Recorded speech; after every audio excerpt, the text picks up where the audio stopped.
Hey, everybody, this is the Ripken Reports. Nik, there's a question that has come up a lot to our ministry, and so we're interested to get your take on it.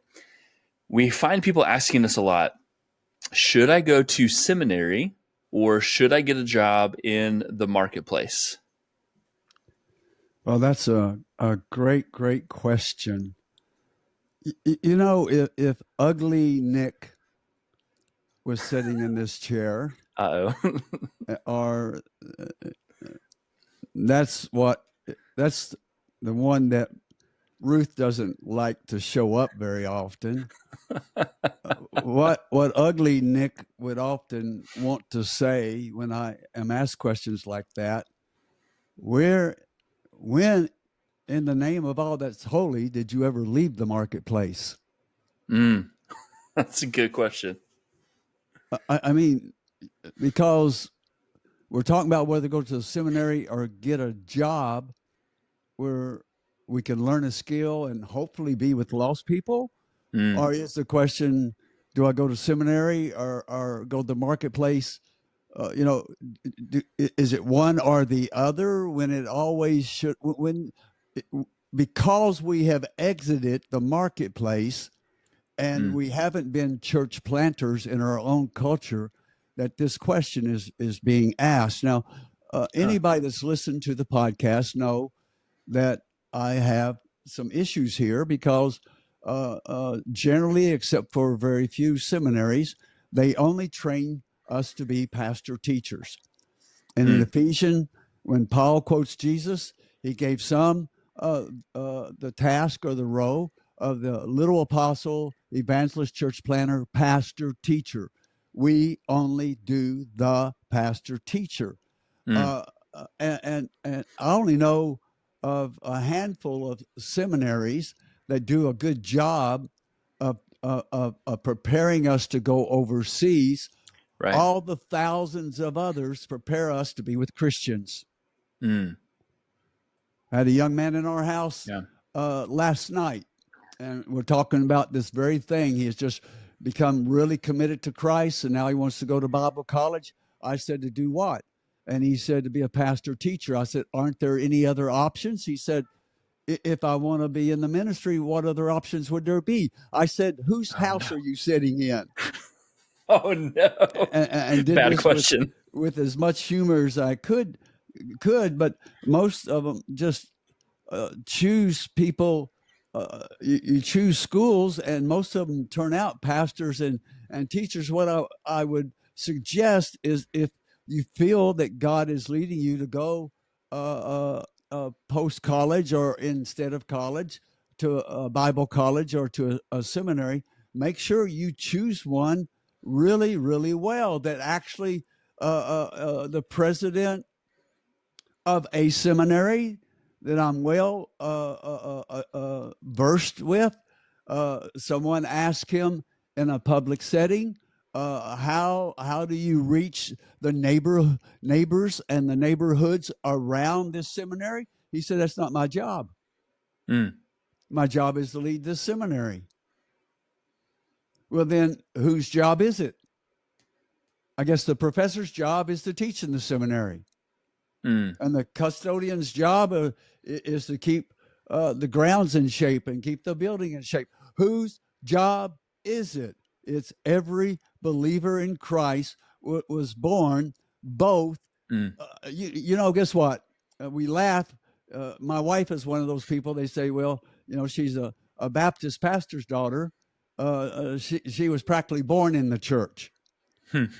Well, that is true. That, I mean, from the time she got out of the hospital, she was in church with her mom and dad, and then later on with her siblings. And we, the problem is choosing well, that you go to a school, a seminary, if you will, that teaches you, models for you how to be in the marketplace. But I don't think it can be taught.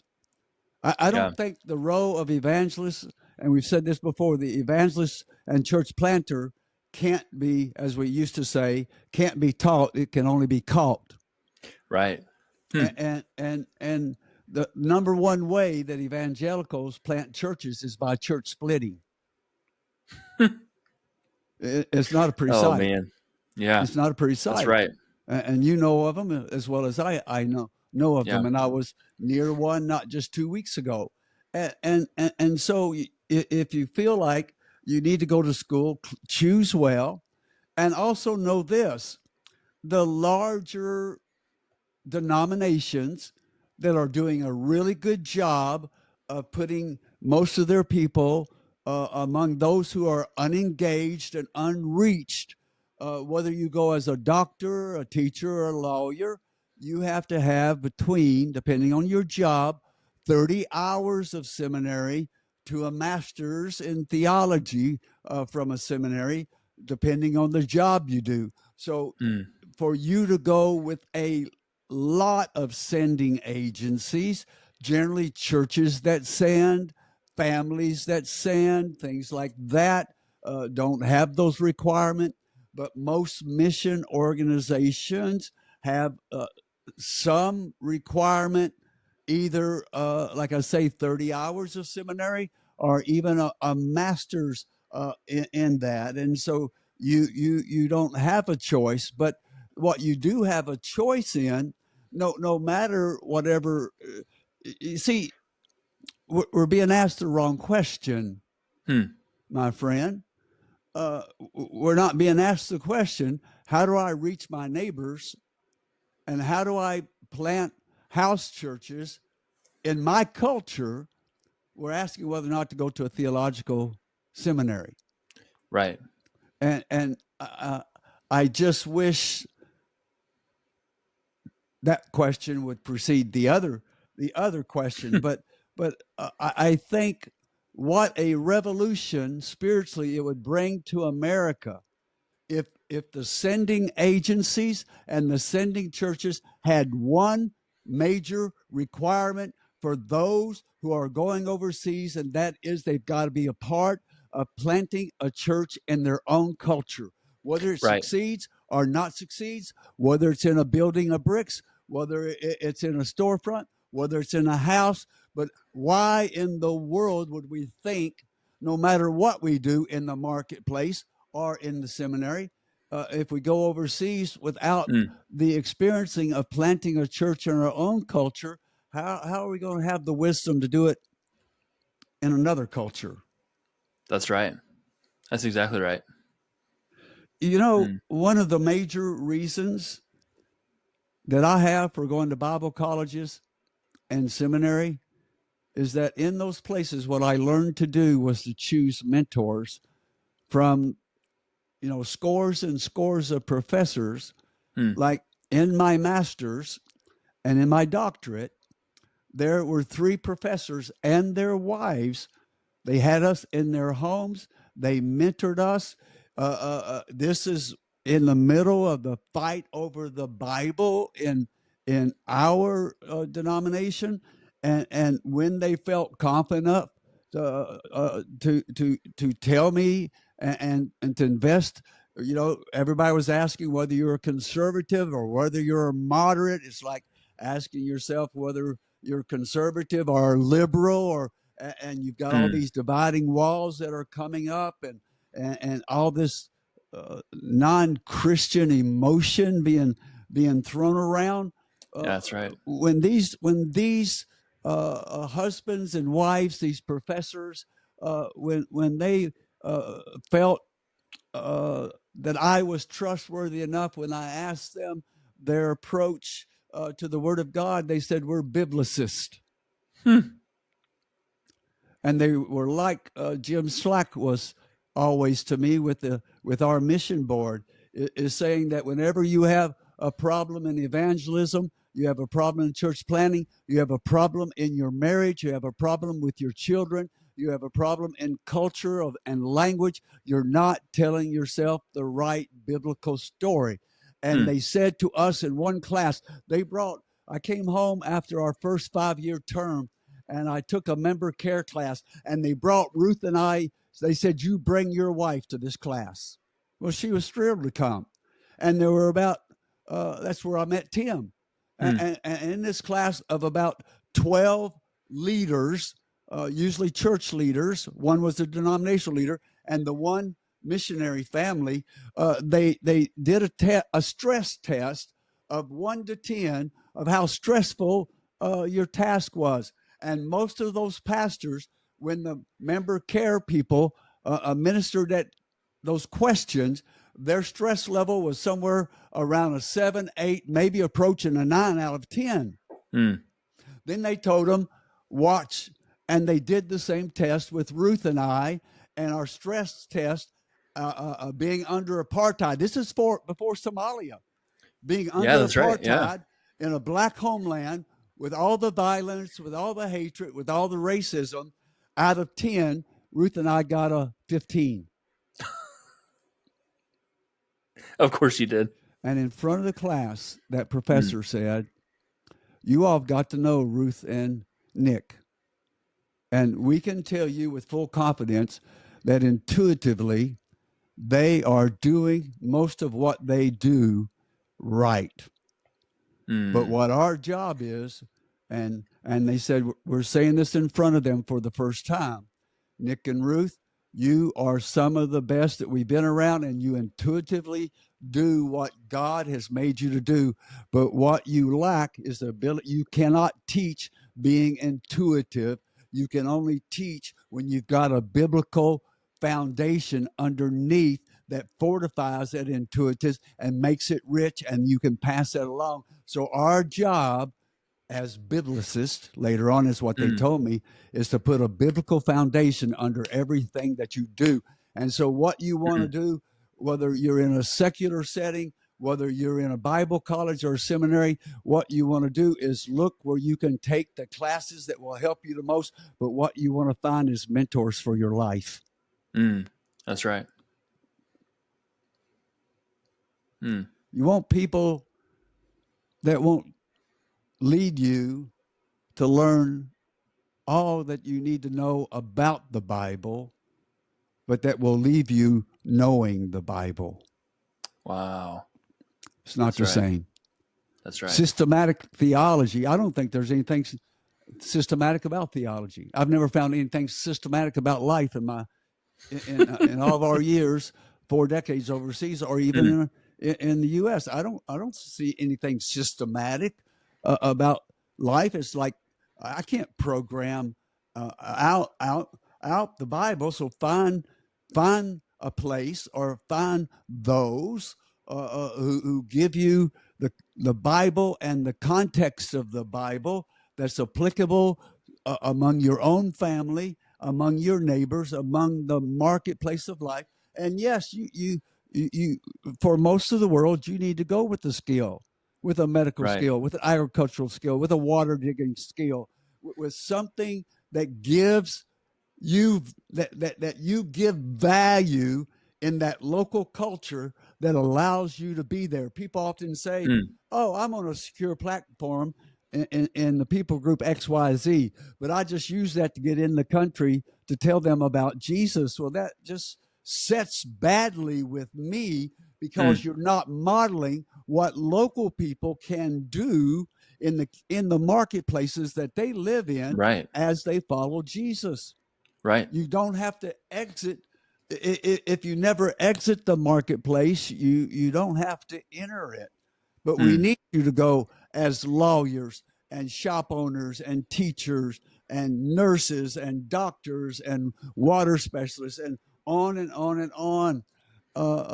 We were in the States on a furlough when Dr. Hicks got really, really sick. And he was soon to die. And we went to visit him. And he was sitting in his chair.